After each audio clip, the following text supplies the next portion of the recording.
salaamaaleykum wa rahmatullah ñu ngi leen di nuyu di leen ziar bu baax a baax man damaa bokk ci ñi nga xam ne garde-fou Ousmane Sonko lañ parce que Ousmane Sonko c'est une chance pour le Sénégal moo tax man ma volontaire ngir bokk ci ñi nga xam ne saay-saay si ak Sonkophobie yi nga xam ne dañoo bañ Sonko te mbañal gi li ko waral yëpp mooy fiiraange li ko yàlla may lañ mënta accepter à chaque fois dañuy génn di ko attaquer ay attaques yoo xam ne amul benn sens man maay taxaw jàmmaarloo ak yéen heure bu ngeen génnee wax man dinaa leen tontu saay-saay bi may tontu tey mooy Mame Matar Gueye que usurpation de fonction nekk un trafiquant de personnalité bokk ci ay lobby yu nekk biir Sénégal yoo xam ne dañ doon soutirer de l'argent ci nguur gu fi mas a jaar te xaalis boobu c'est l'argent du contribuable sénégalais moom ci lobby boobu la bokk nga xam ne régime bi arrangé wu leen parce que régime bi jubal jubbanti am loolu mooy devise bi léegi nag loolu da leen di déranger moo tax nag bu ngeen seetloo dañoo bëgg mettre la pression sur le gouvernement du Premier ministre Ousmane Sonko et le régime du président de la République Bassirou Diomaye Faye pour ñu céder ñëw wax ak ñoom neexal leen am lu ñu leen di jox ci xaalis comme seen ay prédécesseurs duñ ko doon defee pour ñu may leen jàmm comme ñoom ils sont influents ba pare mën nañoo dem ci médias yi mën nañoo utiliser tamit réseaux sociaux yi di wax di sos di fen jàpp ne loolu dafay tax Ousmane Sonko dellu ginnaaw moog le président Bassirou Diomaye Faye peine perdue da ngeen di sonal seen bopp.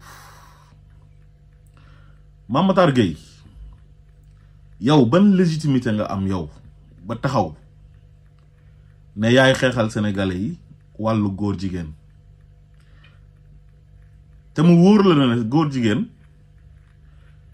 boo jëlee 99% des sénégalais d'accorduñ ci bëgguñ ko dañ ko bannir comme ni ko yàlla banniree ba jëloon benn dëkk bu ñu tuddee Sadum daal di leen alak dëpp dippi dëkk ba mooy fa ja'alna aliyaha saafilaha wa amtarna alayhim hijaratan min sijil loolu la yàlla wax dama dëpp dippi dëkk ba ëlbati ko ba pare taw ci seen kaw ay xeer yoo xam ne safara la jógee ci place bu ñuy tuddee sijil parce que safara dafa bëri ay place ni yàlla bañee góor jigéen nag ba waxoon yonent yàlla Luut ne ko wa luutan is qaala li qawmihi atatuuna al faaxishata wa antum tubsirun noonu la ko sénégalais yi nag bañee waaye yéen da ngeen a bëgg a taxaw bëgg a wan sénégalais yi ne yéen daal yéen a gën a bañ góor jigéen te xeex bi ngeen koy xeex c'est pas sincère da ngeen di wanewu gis leen ma ci ngeen nekk te pourtant am na yeneen bàkkaar yu nekk Sénégal am na yeneen jëfin yu ñaaw yu nekk Sénégal yu ngeen mën a xeex yéen te xeexu leen ko donte xeex góor jigéen baax na waaye li ngeen bëgg a wanee sénégalais yi ne yéen seen gëm yàlla ak seen dëggu mooy taxaw di xeex góor jigéen di ko xeex ci anam boo xamante ni tegu leen ko sax ci yoon aveuglement ngeen koy xeexee bëgg a imposer nit ñi par force ne dinañ ñi la ñuy waxee ci góor jigéen heure bu ñu tuddee sujet bi bëgg a imposer nit ñi par force ne Ousmane Sonko signé woon na ko te Ousmane Sonko dafa signé woon ak réserve vidéo baa ngi fi dinañ leen ko tegal ngeen déglu ko. ànd sàmm jikko yi nag am na fu ma ànd ak ñoom am na fu ñu réeroo tuuti. mooy fan. benn bi mooy ñoom dañoo ñëw gis ma sama kër amu ci kenn ku bokk sama parti politique biñ ñëwee dama leen ne mënoon ngeen bañ a ñëw sax parce que lii ànd naa ci ma yàlla dénkoon réew mi. bokk na ci loi yi mooy njëkk a voté te ñiy wax argument ne waruñu ko voté parce que àtte bi yàlla wax mooy nañu rey. mais su doon loolu kay même assassinat nañ ko génne ci code pénal parce que yàlla dafa ne ku rey nañ ko rey. te tey génne nañ peine de mort. yàlla dafa ne ku sàcc nañu dagg loxo bi te loolu amul Sénégal dafa am loo xam dañ koy jël pour dissuader ak mesure préventive mais législation bi nu mu mel da nga ciy jël lu mën a nekk fi limite bi yem nga xam ni fii la limite bi yem mais ñaari ma d'accord ñoom benn bi forme la. mooy dafa am ci ñoom ñoo xam ne dañu jàpp ni mbir niñ ko gisee rek nga ko war a gisee boo leen ne d'accord nañ à 80% waaye am na 20% bu mën a d'accord ma rek ñu commencé wax loolu nañ ko travailler. parce que du noonu la ñuy doxalee yonente bi sax da daan toog laaj avis mu am ku ne d'accord ma ak ni loolu mooy àdduna. ñaareel bi mooy bi ñu ñëwee wax ak man dama leen ne gannaaw ma leen ne ànd naa ci ba pare dama bëgg ñu ngeen xool loi bi ngeen koy bindee man mii sax pare naa pour bokk ci ñuy bind loi bi. parce que loi dafa am lu ñu koy bindee dafa am lu ñuy wax ci droit légistique l'art d'écrire les lois une loi mal écrite est source d'insécurité juridique te li muy jur moo gën a garaaw li nga doon dàq yàlla ci boppam moo ñu dàq bind loi bi mu génnee loi wax ci njaalo yonent bi dafa ñëw wax ci xaddis naka la da ko encadré ba boroom xam-xam dañ ne lii mënul ne parce que boobu mi ngi sàmm àqu jàmbur bañ ku génn gis Momar Jong taxaw ak benn soxna fii rek mu ne Momar Jong da doon njaalo moo tax mu ne na ko ñeenti nit gis te nañ ko gis jaxaratan te bu ñu yégoo du Mansour a ñëw gis dem wooy Ndey Marème mu daw wooy kële déedéet moo tax ñu ne loolu c'est techniquement impossible ma ne kon nañ ko encadrer ba bu mu créer insécurité juridique bu nit dem di luññatu néegu jàmbur génn ne ñii ñi ngi doon def lii bu nit gis ku romb xaw a damm loxo rek ñu ne wooye góor jigéen baa ngi nii problème am muy première partie bi donc dafa am loo xam ne ci acte bi la ci boppam am loo xam ne nag mun nañ koo jàppee lépp lu jëm ci propagande bu nit defee sax nëbatu ba pare génne ko ci Facebook nga xam ne mi ngi siiwal lu bon wala yu mel noonu apologie ma leen donc yooyu yëpp man pare naa pour ñu liggéey ci muy loi bi muy décret d'application bi war a ñëw après d'accord ñu bañ a fexe ba nu ñuy encadrer mbir yi keroog bi ñu ma envoyé loi bi projet de loi bi ma xool ko ma defal leen sama observation ne leen signé naa mais sous réserve que ñu liggéeyaat ci loi bi parce que ni ma ko gisee dese na maa doy loolu am naa sañ-sañu wax ko. bien sûr parce que nag du ma koo xam ne dañ lay yóbbaale rek. am naa sama xalaat am na lu ma jàng tuuti nag. ba tax su may dugg ci dara du ma ñëw rek topp ci noonu. kon loolu rek la du leneen mais sur le principe ak li ñu war a def pour aar askan wi sauvegarder l'espèce humaine. te bañ tamit subir le calendrier tubaab yi fi ñu jëm ci cànkute la. ngeen ne kut kooku bu ñëwee dafa war a criminaliser góor jigéen buñ ko ci interpeller li leen neex yéen ak ni ngeen gisee ak ni ngeen ko bëggee noonu la ci war a waxee. vous vous trompez lourdement. da ngeen di nax seen bopp. Mame Matar Gueye xam nga yow lan nga war a jàpp da nga war a jàpp ne Ousmane Sonko moo la gën a am taqwa mooy ragal yàlla moo la gën a fonk diineem gën la xam diine ji dàq la ko jàng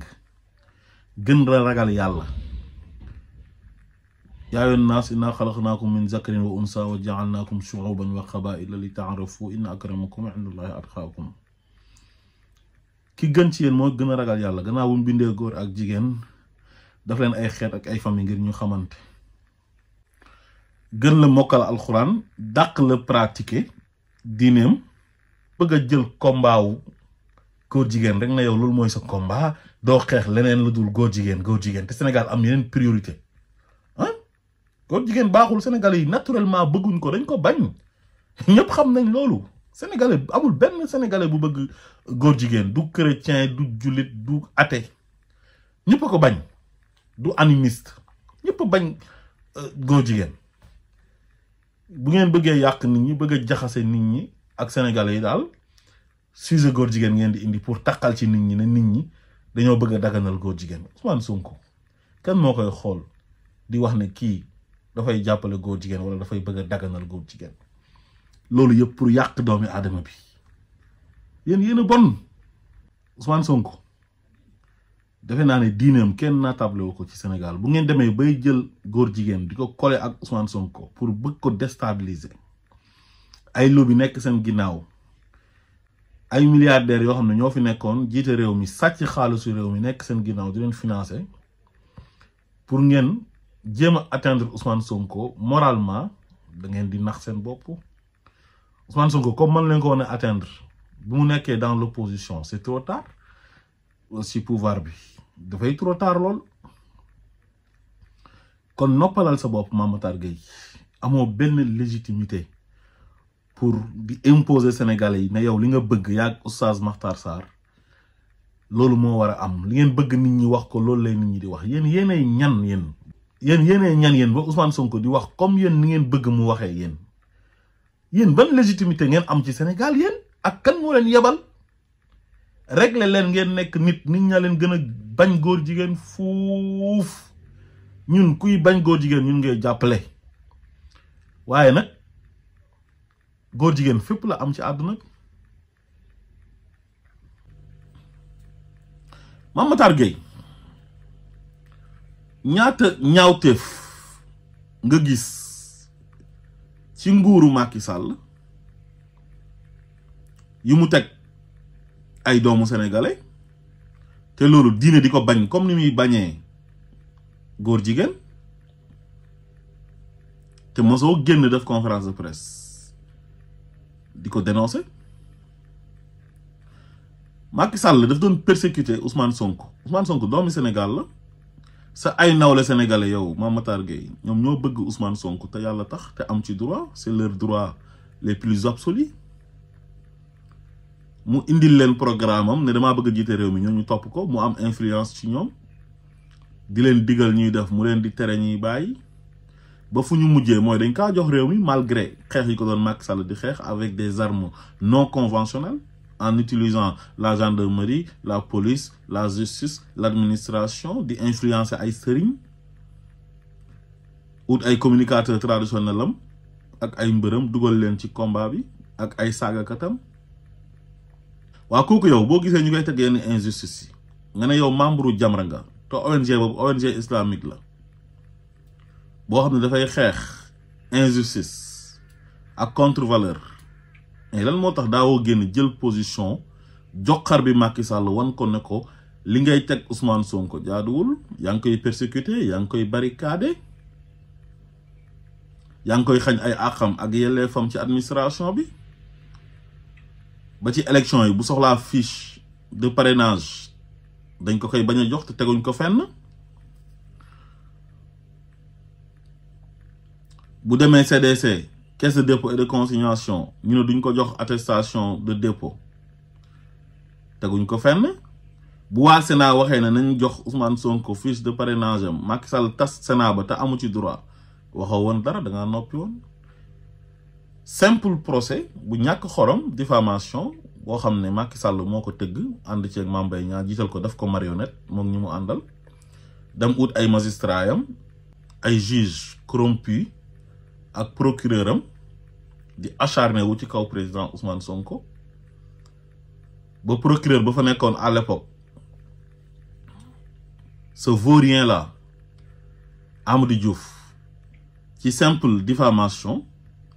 mu dugg ci moom te yoonam nekk ci te procureur c'est l'avocat du peuple mu topp Ousmane Sonko ne daf koy toppee diffamation injure publique recel de documents administratifs ak faux et usage de faux ba dëkk bi tàkk ay nit dee ci ñu koj Ousmane Sonko ci corniche bi toj vitre otom agressé ko lâchement en tant que chef de l'opposition ay sénégalais bëgg ko kooku ñu war ko jox cër war ko respecter àdduna bi yëpp xam ko mosoo ko taxaw di ko dénoncer wala nga oote conférence de presse di ko dénoncer te loolu Mélenchon mu fi ñëwoon nii tax nga rakkaaju ni jóg di wax tubaab bu xonk cur la bokkut ak Ousmane Sonko dara bokkuñu réew bokkuñ xeet bokkuñ diine te da ka daan dénoncer loolu moo tax Ousmane Sonko bi mu demee ba falu mu am reconnaissance su invité ko ci turu parti Pastef. Ousmane Sonko ci uju tribunal ci Estelle Mermoz jàpp nañ ko fa asperger ko liquide agressé leen encore une fois BIP ak gendarmerie ñoo xam ne ils sont censés protéger un citoyen sénégalais comme Ousmane Sonko koo xam ne envergure nationale la am ak internationale ay sénégalais topp ko bëgg ko am ci moom yaakaar ñu waroon ko jox cër joxuñ ko cër ñu koy manquer de respect di ko jéem a toroxal ba hôpital la mujjee est-ce que mas nga génn dénoncer ko Ousmane Sonko barricade nañ ko fi 55 jours te teguñ ko ci yoon amul benn juge bu décerné ne Ousmane Sonko nañ ko def résidence surveillée amul te police amul kàttan boobu justice rek moo am droit boobu ministre de l'intérieur amul droit boobu président amul droit boobu parce que séparation de pouvoir moo am Sénégal muy julli ji juma ci biñ ko njëkkee barricade ñu tere ko ne ko doo julli ji juma te yàlla wax ci alxuraan ne yaa ayyuhal lazina amanu iza nudiya lis salaat min yawmil jumaa fas'aw ila zikrillahi wa zarul bay' zalikum khayrun lakum in kuntum ta'lamun fa iza qudiyatis salaat fantashiru fil ardi wabtaghu min fadlillah wazkurullaha kasiran la'allakum tuflihun. te yow loolu da ngaa waroon a génn en tant que koo xam ne da nga bokk ci benn ONG islamique di leen waxal nga génn dénoncer ko ne fii kenn amul droit di fi interdire nit mu dem julli ji parce que droit de culte dafa am Sénégal dañ ko encadré ku nekk am nga droit ngay pratiquer sa religion ci respect te bañ cee lor keneen te Ousmane Sonko dafa waroon a julli ji mais Macky Sall moo ko teree julli ji juma en tant que koo xam ne day woote woo jullit ni moom. Mame Matar Gueye rey nañ fi suñu ay doom plus de 80 personnes génnoo dénoncé ko parce que da ngaa ragal Macky Sall te am na loo doon am ci moom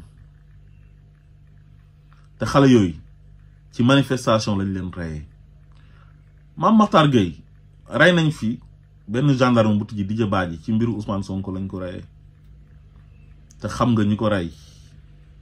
mais ñi ma woo ko woon a wax.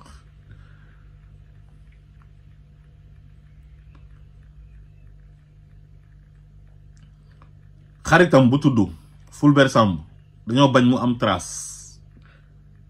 bi ñu ko reyee ba pare moom Didier Badji xaritam boobu lañ ciy teg parce que xaritam boobu militaire la te renseignement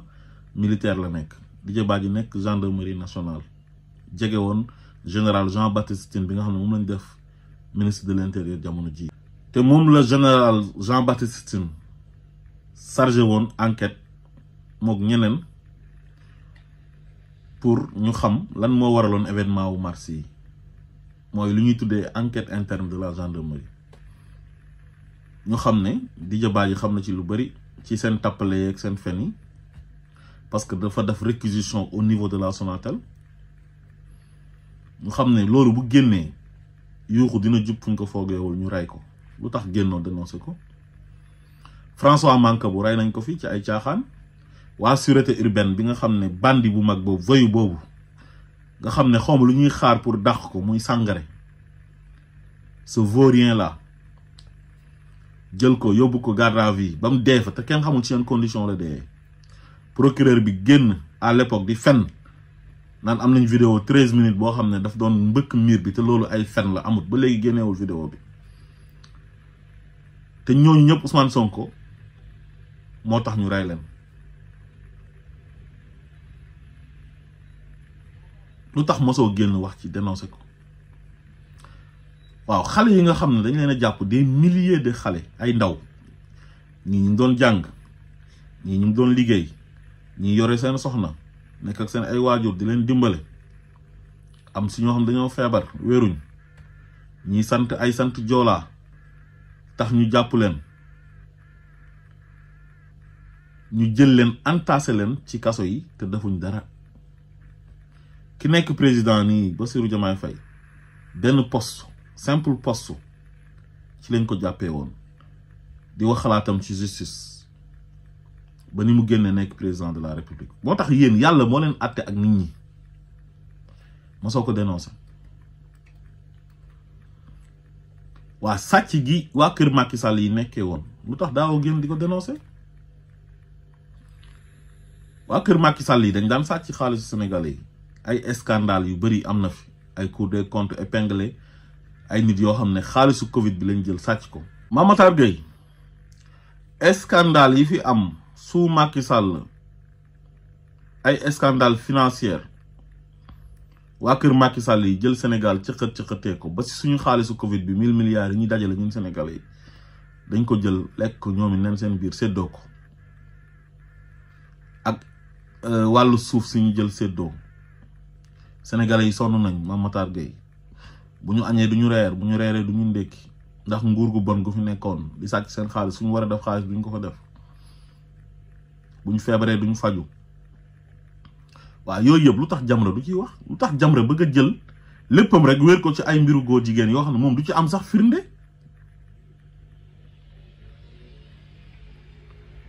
loi bi Ousmane Sonko lu mu leen ci wax leer na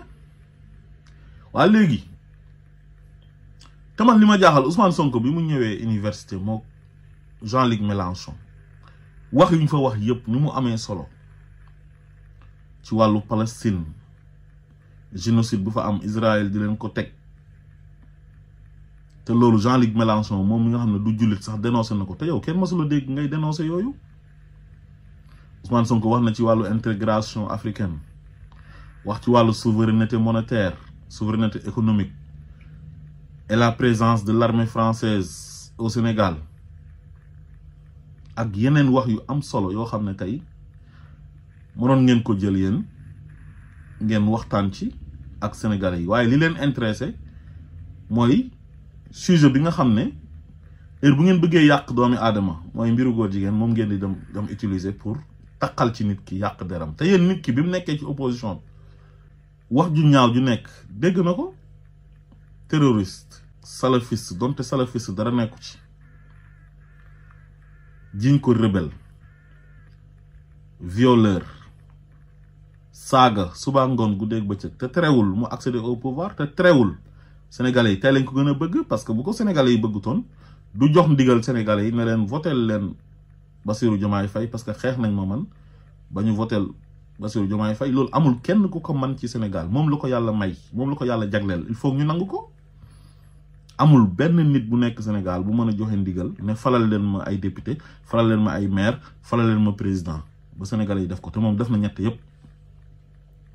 zalika fadlullah yuuti man yasha wallahu zul fadlul azim inna al fadla bi yadillah yuuti man yasha gis nga àdduna bi yàlla dafa gënale nit ñëpp même yonent yi yàlla daf leen a gënale tilkal rusulu faddalna ba'dahum ala ba'd wala qad faddalna ba'd an-nabiyina ala ba'd yonent yi sax yàlla nee na daf leen a gënale ba tànn ci juróom ne ñi ñoo ci gën muy ulul azmi yi di yonent yàlla Nuux yonent yàlla Ibrahim yonent yàlla Moussa yonent yàlla Isa ak yonent yàlla Muhammad sallallahu alayhi wa sallam nee na ñooñu ñoo gën ci yonent yi te pourtant yonent yëpp yàlla moo leen yónni yàlla gënalewaat nit ñi fii ci àdduna mu ne unzur kayfa faddalna ba'dahum ala ba'd wala al axiratu akbaru darajatin wa akbaru tafdila mu ne xoolal ni ma gënalee nit ñi fii nii ci àdduna seen daraja yi tolloowuñ te àlaxira tamit noonu lay demee kon Ousmane Sonko mënu leen ci moom dara da ngeen di sonal seen bopp rek parce que li gënoon a métti weesu na mooy doon ko barrer la route pour mu bañ a accéder au pouvoir moom sax faluwul waaye dafa mujj dafa fale maanaam dafa dépassé moom falu mais day fale moom te loolu amul benn mbindeef bu ko yàlla may Sénégal mën naa am ci kanam yàlla dina ko may keneen mais ki ko yàlla may ci jamono jii kooku mu ngi tudd Ousmane Sonko il faut ngeen nangu loolu